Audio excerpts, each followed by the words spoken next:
Jamie from Inky&Scrappy, sharing with you today my Craft Roulette Challenge number 185 project. So today's card needed to be a card with a pocket on it. It needed to have fresh and clean colors, and it needed to rhyme with ool, and the random was columns. So I decided, well, I asked, my sister-in-law was up, so I ended up asking her what she felt cool and fresh, I think it's clean and fresh colors were. And so she kind of said pale or like pastel greens and pastel blues and pastel purples, light grays, those types of colors. So I ended up going with like a sagey green monochromatic card with a little bit of gray and a little bit of white. Kept it fairly simple when it comes to, I think of clean and fresh as kind of just more basic colors and like fresh outside colors. That's where the green came in. Anyways, so I die cut a bunch of pieces out. So I'm using the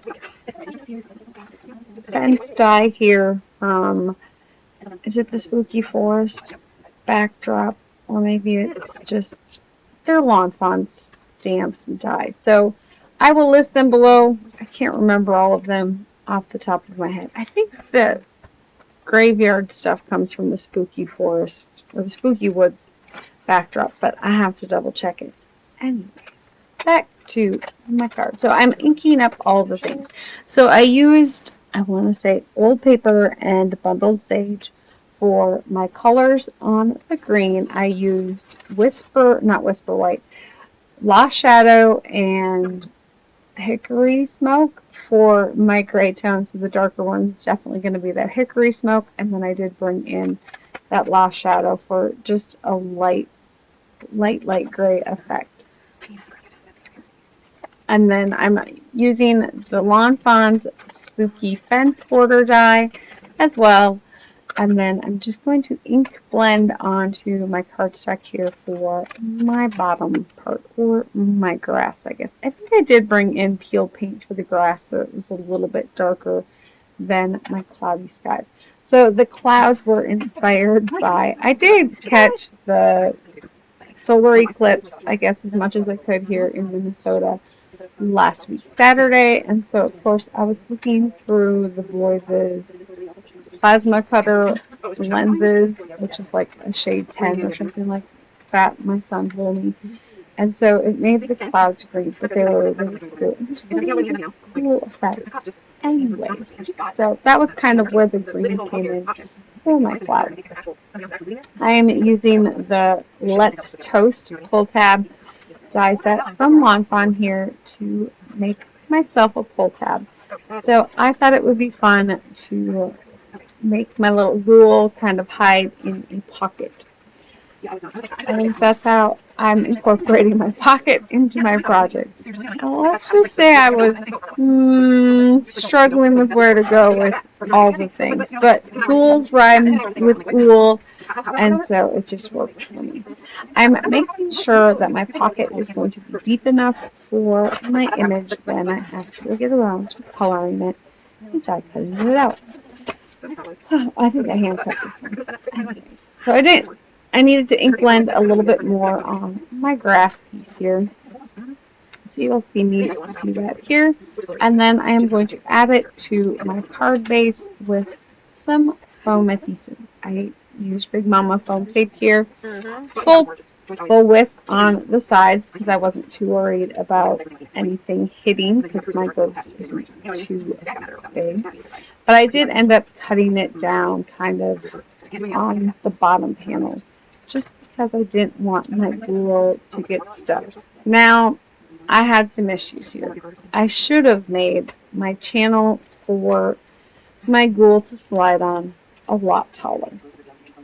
I did not realize it was not tall enough until I had it all together. So you will see me do some card surgery, and I will explain what I ended up doing when I got that far. And I think it was because I didn't want to, I kind of wanted it to be hidden, and I didn't want it to be, I don't know, so noticeable that something was going to come up. It just didn't work as I had intended. I think originally I was planning on putting the ghost further up on the pull tab piece, and then I forgot when I got that far. It happens. So for right now, I am putting together my fence here, gluing my gates onto my columns. At least that's, I think, what those are called. Isn't this meant like brick columns that hold the gates? I don't know. I'm pretty sure they're called a column. That was my column, so that's what I went with.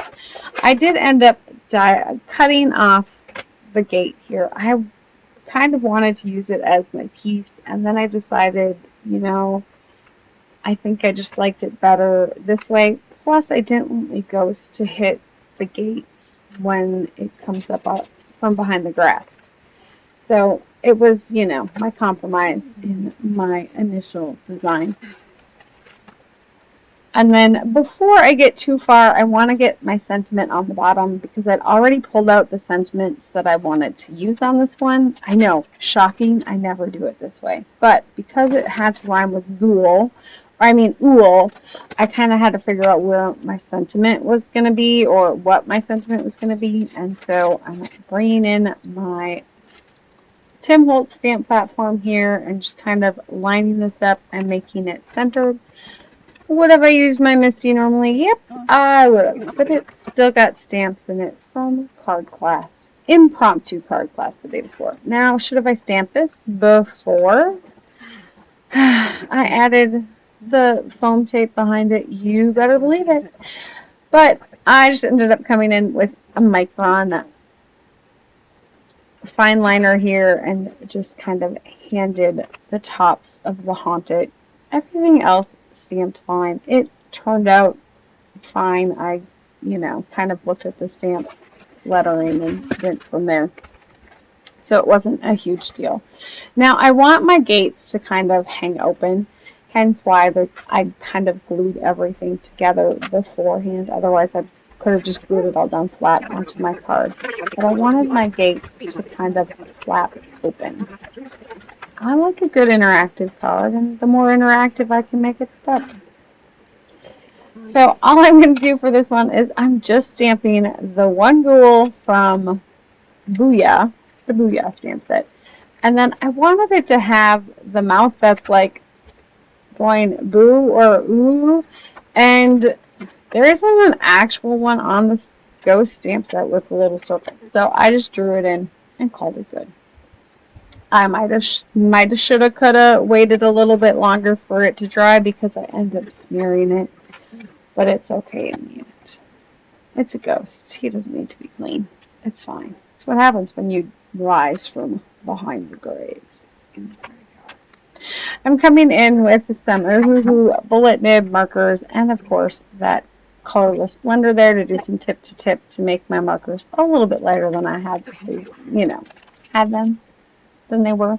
I'm using green grays just because I wanted it to kind of go with that eerie background, and this way it doesn't have a huge contrast, I guess. I also looked at the blue grays. They look pretty too. And so I'm just cutting off that Let's Toast pull tab piece on the bottom there to fit my ghost, so I can put my ghost on there and he does not show any of that pull tab piece. And so this is where I probably shoulda, maybe coulda, I don't know, pretend to put the ghost on the piece and see how far up and out he would have gone. That would have been a smart move.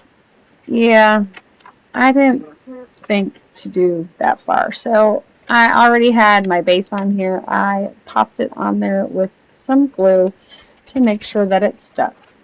And I realized just his little eyeballs came out. And I was like, no. So I had to do some card surgery because I couldn't get my ghost out because he was already, my pull tab was definitely in place. So I just kind of bent it back a little bit, took my scissors and extended the slide there. It took me a little bit of time to make it work and not get stuck because it was getting stuck on the top part because it was all the things, right? So I did end up getting it to work out okay. It did take me a little bit of time. All while my sister-in-law, Hiroshka, was watching from behind me because she could see the camera view while I was working. Yeah, she was laughing at me. She's like, struggles? Yes. I said, you know I struggle, Busset. It's how I am. So because I had to do that with my pull tab, I ended up cutting a second pull tab out to help make it straight again. You know, it is what it is. So I'm coming in with that gray Hickory Smoke Distress Oxide ink to kind of just add a little bit of color onto the bottom of my Ghoul letters here. I didn't want them to be all gray. I wanted to kind of keep that white. I kind of wanted them to look ghostly, and so that was kind of my, I guess, way to do that one. Now, for my sentiment on this one, I am taking out the Ghoul from in the sentiment and using the other words in that Hey You a Friend. So to do it this way, I kind of have my letters already in there.